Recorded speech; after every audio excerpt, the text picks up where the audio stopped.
It has been a year since a pipeline with anhydrous ammonia sprung a leak. A farmer died when he drove into the cloud of toxic fumes. Today we went back to the town about 45 miles north of Omaha to see what's changed after the terrible disaster.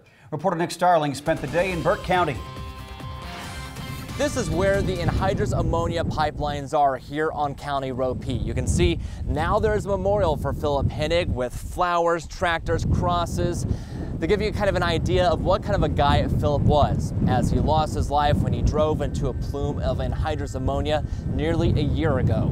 Road closed signs blocked entry into a stretch of Highway 75 as dozens were evacuated from an anhydrous ammonia pipeline leak. The leak killed 59-year-old Phil Hennig on October 17th of last year. Phil is still, missed.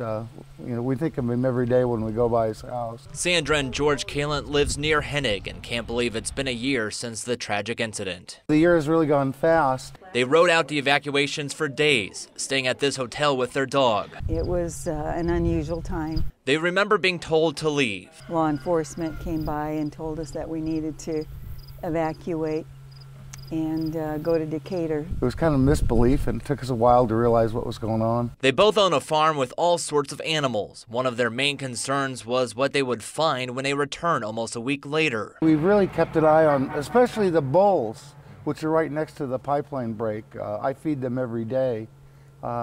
We've really kept an eye on them, and it appears that none of them are suffering from any of the effects of the pipeline break. Just weeks ago, the Kalants received the brochure from Magellan, which owns the pipeline, which explains what to look out for if they suspect a leak.